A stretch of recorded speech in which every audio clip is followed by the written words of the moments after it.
This video is made possible by Gerald Subaru. You know Subaru makes fantastic cars, and Gerald Subaru in Naperville matches those vehicles with fantastic service as well. Visit GeraldSubaruNaperville.com to start your new car search today. Alright, what's up guys? My name is Zach, and today I am driving a 2020 Subaru Legacy Sport. Up front is a 2.5 liter flat 4, and down below is a CVT. Now, I'm super excited to drive the Legacy for a couple different reasons. First of all, here in America, the sedan is going away. Ford stopped producing sedans, Chevy stopped producing sedans for the most part. Dodge, we never know what Dodge is doing, honestly. They stopped the Dart a while ago, and the 300 is barely holding on. Point being is that sedan selections are getting smaller and smaller and smaller. And so this is the Subaru Legacy. This is a sedan. This is a full-size sedan. And so let's see how it stacks up. But let's get back to that 2.5 liter flat 4. It makes 182 horsepower, 176 pound-feet of torque, getting you 27 miles to the gallon in the city, 35 miles to the gallon on the highway. Now that 35 on the highway, that's a big deal because in the past, all-wheel drive cars struggled on the highway because you have all four wheels working for hours and hours and hours. In a front-wheel drive car, the back two wheels just kind of sit there and hang out. They don't use any gas. And so, historically speaking, all-wheel drive cars didn't really get good gas mileage. But I would argue that 35 on the highway is pretty dang good, especially considering the size, the amenities, the weight, things like that. All right, we're out here on the test track. I will be putting it into S Sharp mode. We'll talk about that in a second, just to make it, I don't know, sort of sporty. Here we go.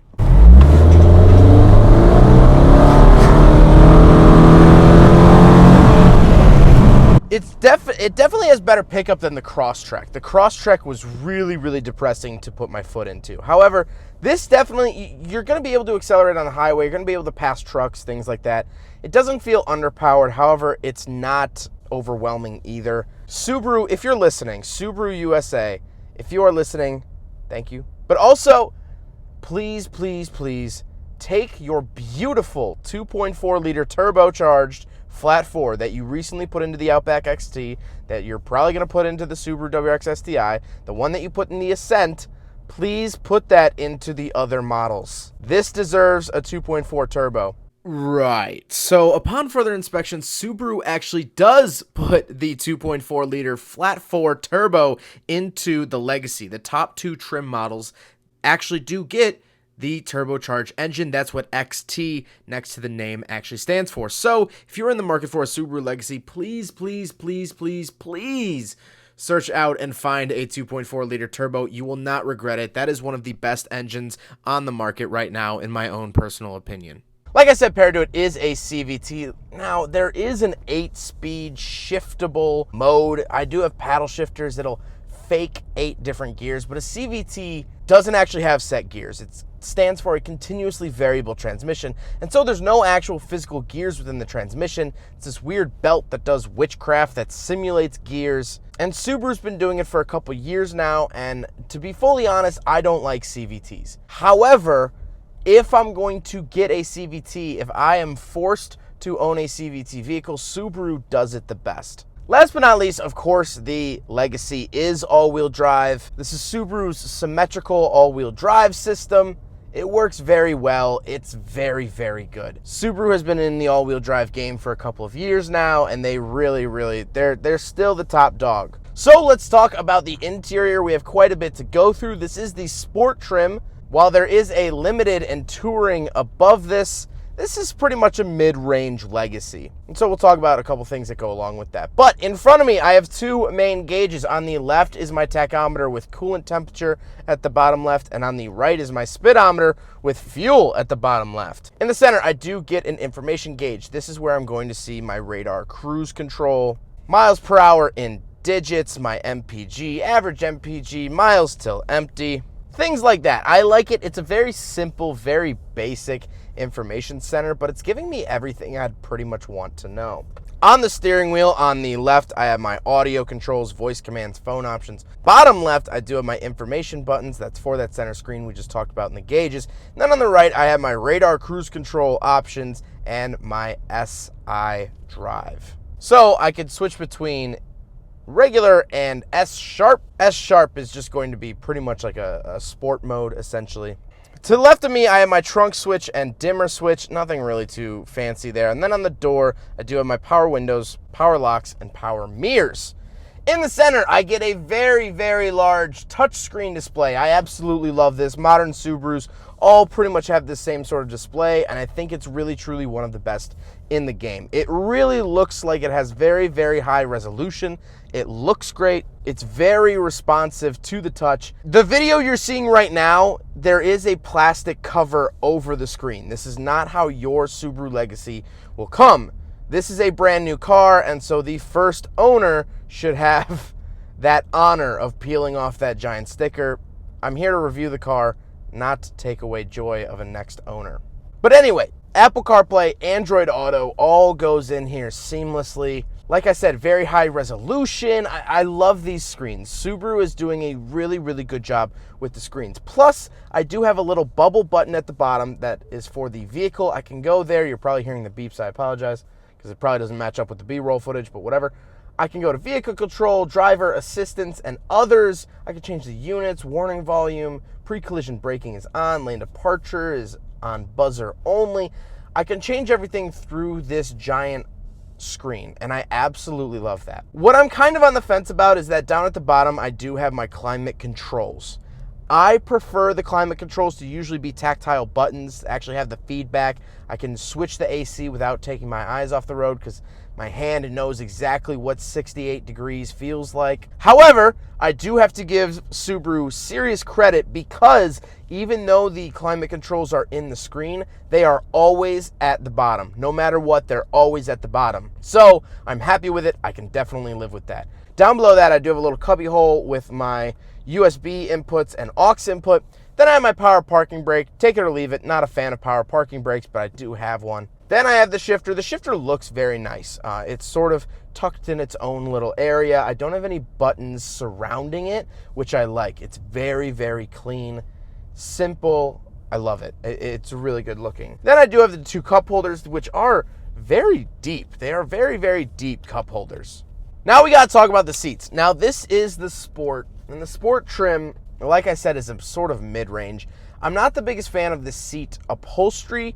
I think it looks a little bit cheap. However, they are comfortable. They're doing everything I need them to do. My driver's seat here is power.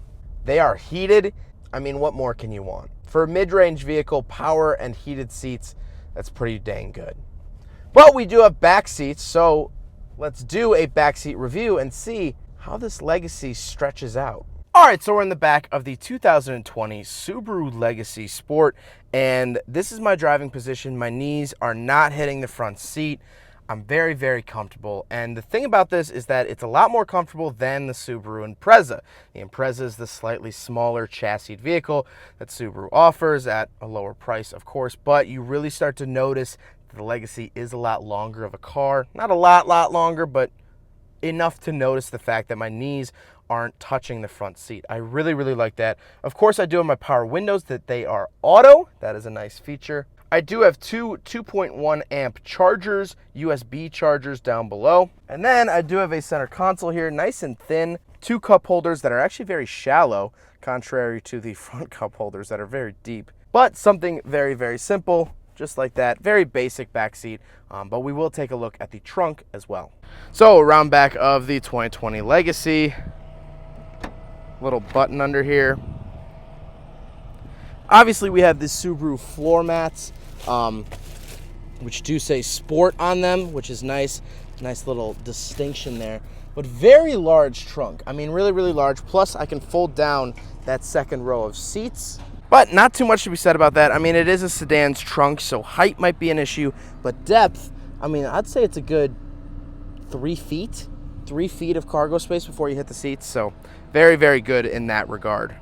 now we gotta talk about the looks. I like the look of the Legacy. I wish I would have driven a car with a little bit more showy of a color. I don't really like the black on black. I think that actually makes the car look a little bit cheaper.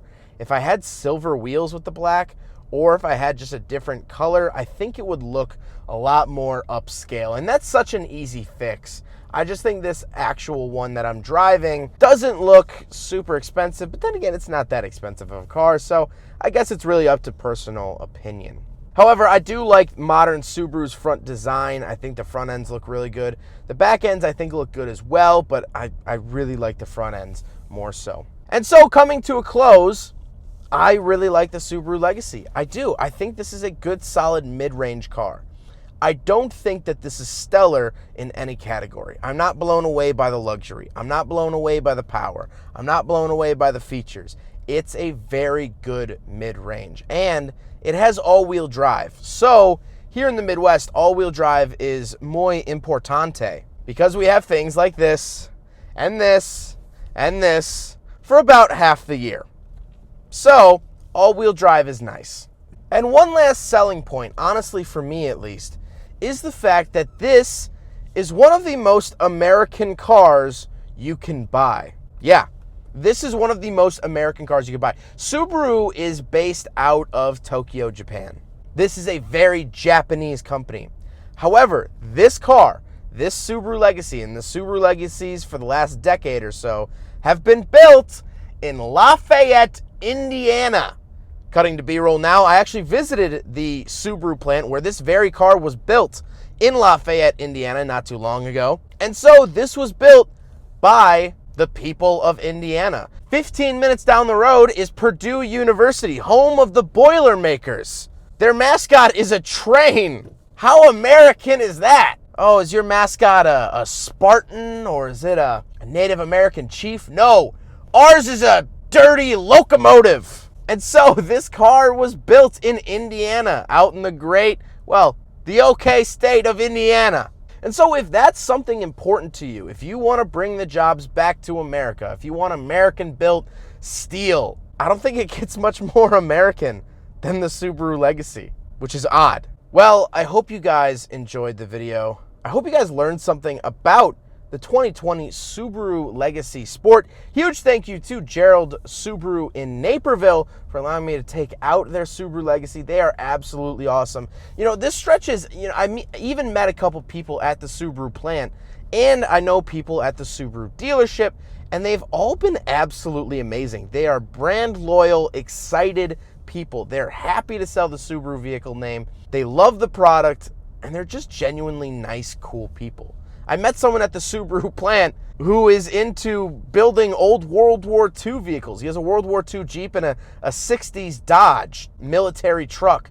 That's such an enthusiast. You don't see that at other places. The people actually care about cars at Subaru, and I absolutely love that, and I think it really shows through some of their vehicles. But again, huge thank you to Gerald Subaru. Their information is up on the screen as well as linked in the description below. If you come to check out a Legacy or Outback or Forester or WRX, tell them I sent you. I don't think you'll regret it. But I hope you guys enjoyed the video. Don't forget to rate the video, comment on the video, and subscribe if you really liked it. Take care, guys.